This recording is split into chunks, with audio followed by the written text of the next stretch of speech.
Greetings friends, it's me, Man29. Welcome to another video on the series of Hell and the Underworld.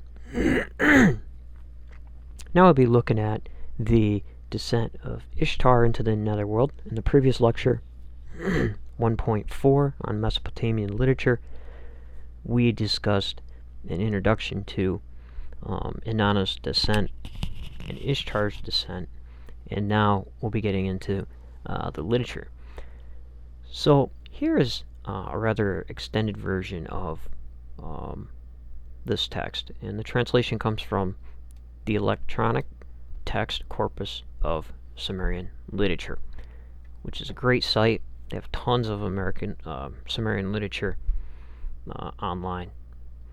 So if you could click on that link and kind of follow me through this, and we'll go over some of the details of this text, and we'll investigate the underworld through the descent of Inanna. So here 1 to 5, lines 1 to 5. From the great heaven, she set her mind on the great below. From the great heaven, the goddess set her mind on the great below. From the great heaven, Inanna set her mind on the great below. My mistress abandoned heaven, abandoned earth, and descended to the underworld. Inanna abandoned heaven, abandoned earth, and descended to the underworld. So here we can see a lot of repetition. So general view, she goes down. Lines 6 to 13, it tells how she abandons her earthly temples and descends to the underworld. Lines 14 to 19 are pretty interesting. She takes divine powers and grasps them in her hands. And with the good divine powers, she went on her way. She puts on her headgear, and she puts on a wig, and she dresses up. And she puts on jewelry and beads. And she puts on a necklace of jewelry and beads. 20 to 25. She puts on her gold ring, and she ends up putting on mascara. And this is pretty interesting here. She placed twin egg-shaped beads on her breast. She covered her body with a polydrass, the garment of ladyship. She placed mascara, which is called Let a Man Come, Let a Man Come. So there's a sign of fertility. She's a fertility goddess. She can be seen as Isis. She can be seen as Venus. She can be seen as, of course, we'll see, Babylonian, Ishtar. She puts makeup on her eyes. She pulled pectoral, which is called Come Man Come, over her breast. She placed a golden ring on her hand, and she held lapis lazuli, measuring rod, and measuring line in her hand. This is a stone. It's kind of like a blue stone. It's very beautiful. You could do a search of this. It's talked about quite a bit in ancient Near Eastern literature. So, she 26 to 27, she travels towards the underworld, and she has a visor with her. Ninkubura travel behind her, and she gives instructions. And she says, I'm going to the underworld, and while I'm gone, these things, if I don't come back, or when I get there, go to the temples. Go to the temples and lament for me, which is pretty interesting. So this was the visor's instructions. 32 to 36 are pretty interesting. Also, we see this happening in Canaanite literature, and also in biblical literature we see this happening. On this day I will descend to the underworld, and when I have arrived in the underworld, make a lament for me on the ruined mounds, beat the drum for me in the sanctuary, and make the rounds of the houses of the gods for me. Lacerate your eyes for me, lacerate your nose for me. Different translation, lacerate your ears for me in public. In private, lacerate your buttocks for me. Like a pauper, clothe yourself in a single garment, and all alone set your foot on Urk and the house of Inli. When Baal descends to the underworld, El cuts himself. And here in the contest on the mountain, Elijah, the people do this. They lament for Baal because there's a drought. He's in the underworld. Elijah knows this. He's antagonizing the believers, saying, is your God on a trip? He in fact was. He was in the underworld. And El, when Baal fights death in Canaanite literature, comes off his throne and cuts himself. It's pretty amazing that it shows up here too.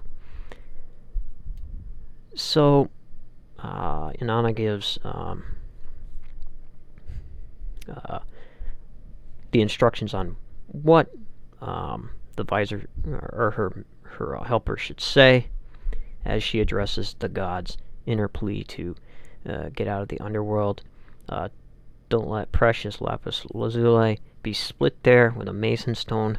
Don't let your wood box be chopped up there with the carpenter's wood. Don't let the young lady Inanna be killed in the underworld. So she says, go to each of the gods. If one doesn't do anything about it, go to the next and to the next until you find help. And so she says, go to Enki. Father Enki, the Lord of great wisdom, knows about life-giving plant, the life-giving water, food of life, water of life. He is the one who will restore me to life. From Gilgamesh is given the plant of life, which is stolen from him from the serpent. Here's the water of life. That's a pretty interesting motif. Inanna traveled onwards towards the underworld, and her minister, Nimkambura, traveled on behind her. She said to her minister, Nimkambura, go now, my Nimkambura, and pay attention. Don't neglect the instructions I gave to you. So she arrives at the palace of Ganzir and pushed aggressively on the door of the underworld. She shouted aggressively at the gates of the underworld, open up, doorman. Open up, Neti. Open up.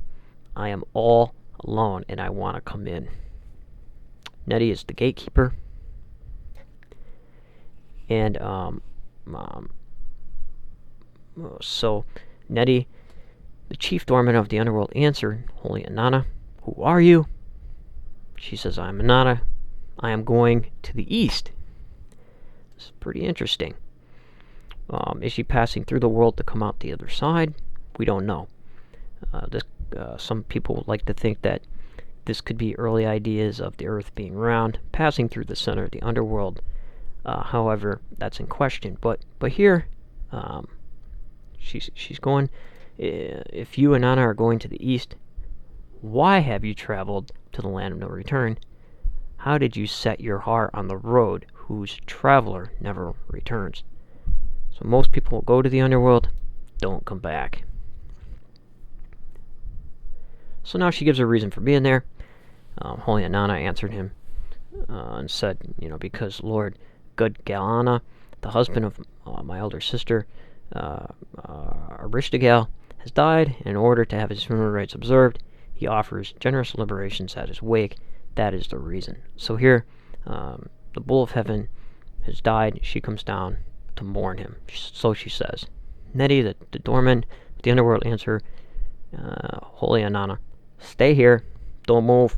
I'll speak to Arishtagal and tell her what you said. So he runs in, and he says, there's a gal outside. Her name is Inanna, your sister, and she arrived in the underworld, and she's pushing hard on the door, and she's shouting at the gate, and she has abandoned Inanna and has descended to the underworld. This is probably the heavens. She has taken the 7 divine powers. Some translate this as me, the me, M-E, which is pretty interesting. and grasped them in her hand, and she has come on her way with all the divine powers. She has put on a turban headgear for open country on her head. She has taken a wig for her forehead, and she has hung lapis lazuli beads around her neck. So this tells everything that she was wearing. So here's a pretty interesting thing. Aristotle slapped the side of her thigh. She bit her lip and took the words to heart. So she's thinking and slapping the side of her thigh and biting her lip. It shows up quite a bit in Mesopotamian literature. Then she gives the instructions to Nettie. She's like, let her in, and but she needs to remove everything. If she asks why, tell her it's the ritual and rites of the underworld. So here, he says, "Come on, Inanna, and enter." So here she enters the first gate of hell. The lapis lazuli, a measuring rod and measuring line were removed from her hand at the first gate. The turban headgear for open country was removed from her head. What's this? Inanna says, "Be satisfied, Inanna. A divine power of the underworld has been fulfilled. Inanna, you must not open your mouth against the rites of the underworld." Basically, he says, never mind. This is a custom. This is a rite we have to do down here. When you die, you lose everything. Sorry. She enters the second gate. The beads are removed from her neck. The third gate. So basically, as she descends, she loses everything all the way down. We have 7 gates. Finally, 159 to 153. When she entered the 7th gate, the pale dress, the garment of ladyship, was removed from her body. What is this? Again, he says, be satisfied, Inanna. The divine power of the underworld has been fulfilled. Inanna, you must not open your mouth against the rights of the underworld. After she crouched down and had her clothes removed, they were carried away. Then she made her sister Rishgal rise from her throne, and instead she sat on her throne. The Inanna, or the Anunnaki, the 7 judges, rendered their decision against her. They looked at her, Inanna. It was the look of death. They spoke to her. It was the speech of anger. They shouted at her, and it was the shout of heavy guilt. The afflicted woman was turned into a corpse, and the corpse was hung on a hook. Some translators want to make this stake for theological reasons. It's very interesting if you turn hook into stake. After 3 days and 3 nights, this is why if you change hook to stakes, to a stake, after 3 days and 3 nights, here you have 3 days and 3 nights motif being shown in the underworld in Sumerian literature.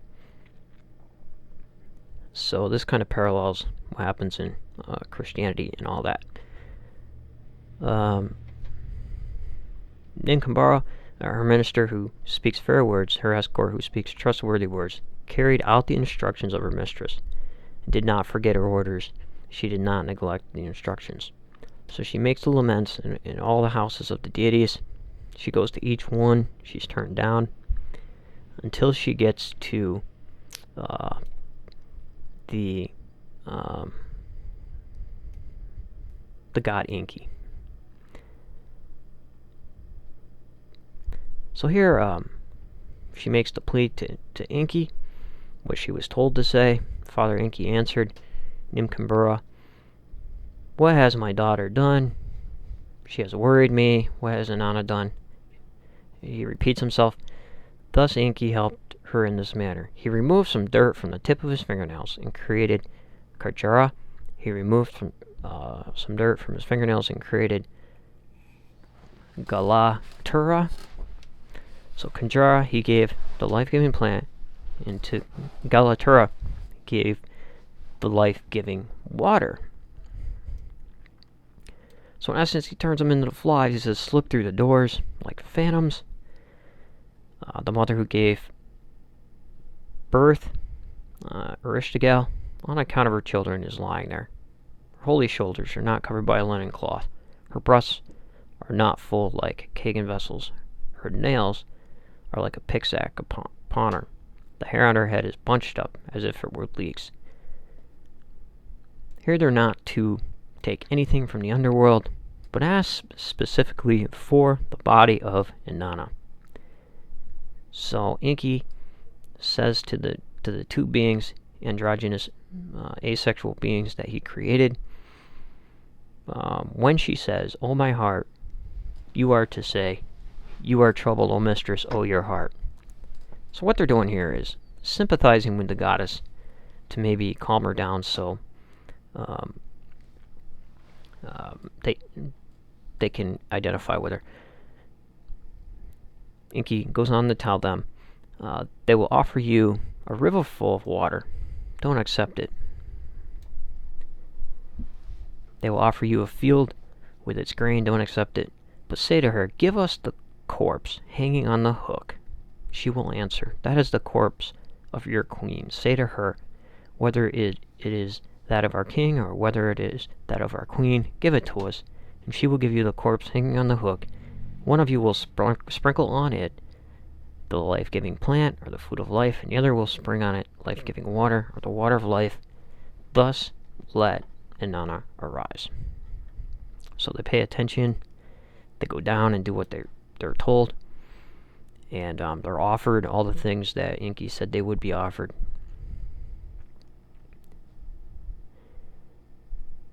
Here's our interesting questions. Lines 282 to 289, Erishkigal said to Galatura and Krajara, "Bring your queen. Yor has been seized." Some lines missing. Inanna, because of Enki's instructions, was about to ascend from the underworld. But as Inanna was about to ascend from the underworld, the Anunnaki, or the Anuna, seized her. These are the judges. Who has ever ascended from the underworld? Has ascended unscathed from the underworld. So they're asking, who's ever gone out of here? And if they have, what's ever happened to them? If Inanna is to ascend from the underworld, let her provide a substitute for herself. So when Inanna went to the underworld, lines 290 to 294, the one in front of her, though not a minister, held a scepter in his hand. The one behind her, though not an escort, carried a mace at his hip, while the small demons, like a reed enclosure, and the big demons, like the reed of a fence, restrained her on all sides. So they restrain her. This gives a good description of how the demons in the underworld were viewed. Those who accompanied Inanna, know no food, know no drink, eat no flour offering, and drink no liberation. They accept no pleasant gifts. They never enjoy pleasures of the marital embrace, never have any sweet children to kiss. They tear away the wife from the man's embrace, and they snatch the son from the man's knee. They make the bride leave the house of the father-in-law. When we get into the Descent of Ishtar, we'll see that all fertility rites stop when she goes to the underworld. These demons, they're pretty much just that. Just ghosts who feel nothing and who are unable to recreate.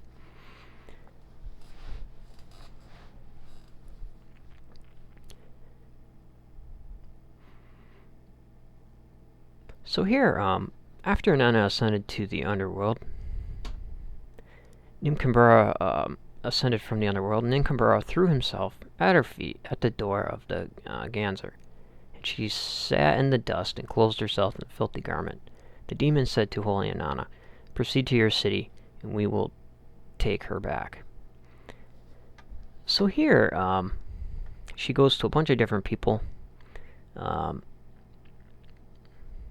Holy Inanna answered the demons, "This is my minister of fair words, my escort of trustworthy words. She did not forget my instructions. She did not neglect the orders I gave her. She made a lament for me on the runs of the mounds. She beat the drum for me in the sanctuaries. She made the mounds of the gods' houses for me. She lacerated her eyes for me, lacerated her nose for me. In private, she lacerated her buttocks for me. Like a pauper, she clothed herself in a single garment. You could see some of this happening, possibly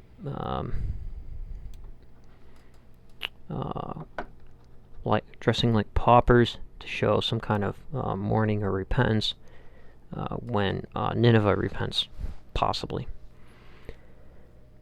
So she goes on, and the demons tell her to proceed to the city. Now she gets to Dumuzi. He's sitting there, he's clothed, and what was a mourning for? So she gets mad. They follow her to the great apple tree in the plain of Kalaba, where Dumuzi, or Tammuz, clothed in a magnificent garment and seated magnificently on the throne. So she's not doing all this. He's not doing all the mourning that the helper of Inanna did. You know, here she's slashing herself. She feels terrible. She's wearing pauper. Here, this guy, her husband, Inanna's husband, Tammuz, is clothed in a magnificent garment, seated magnificently on a throne. The demon seized him there by his thighs, and the 7 of them poured milk from his churns, and 7 of them took their heads, and they would not let the shepherd play the pipe and the flute before her. She looked at him. It was the look of death. Inanna received the look of death from Ishtar in the Underworld. Inanna, she spoke to him. It was the speech of anger. She shouted at him. It was the shout of heavy guilt. How much longer? Take him away. Holy Inanna gave Dumuzi, the shepherd, into their hands. So here, Inanna ends up meeting her evil half, and ends up coming back, finds her husband wasn't lamenting for her, and she does the same thing Ishtar did to her husband, and the demons seize him and take him to the Underworld. Skipping down to 368 to 375, Dumuzi let out a wail, and turned very pale. The lad raised his hands to heaven. Utu, you are my brother-in-law.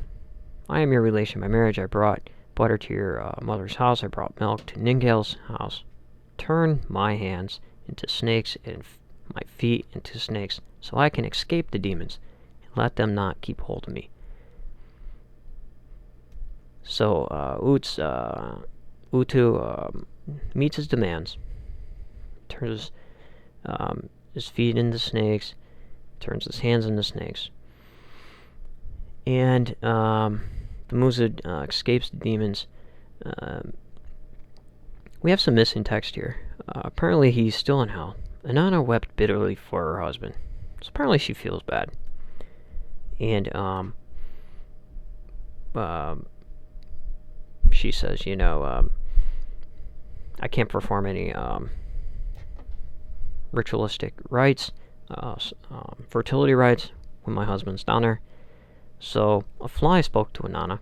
If I show you where your husband is, I don't know why this happens, because she knows, what will be my reward? Holy Inanna answered the fly, if you will show me where my man is, I will give you a gift. And she tells the fly, you can go into the beer houses and into the taverns and hang out if you like. So Dumuzi's sister was weeping. She came up to the sister, took her by the hand, and alas, now, half of the year, and your sister for half of the year, and when you are demanded on that day, you will stay, and when your sister is demanded on that day, you will be released. Thus, Holy Inanna gave Dumuzi as a substitute. Holy Ishtar, how sweet is your praise. So here we have demons we have the idea of substitution happening. You can't get out of the underworld without giving up anything. You give up everything to get there. You can't leave without giving up anything. They need a substitute. The demons would have took Inanna back. So the underworld is in some ways very different from how we view it today, and there are some pretty interesting similarities. One thing is that Inanna travels to the underworld. She meets her opposite half, which is her sister, and she has to give up everything, and death costs her everything. She's hung on a hook, and this is probably one of the most influential texts. What I'm going to be doing is posting some notes on this from a good website I found. It kind of gives a commentary on the text, so you can look at that and get some commentary on it, and there's some really good questions with it that you could look over and think about this. In the next video, we're going to get into the Descent of Ishtar, and we're going to compare this to the Descent of Inanna. So take care. Hopefully this didn't run on too long. Remember, if everyone's thinking alike, then somebody isn't thinking.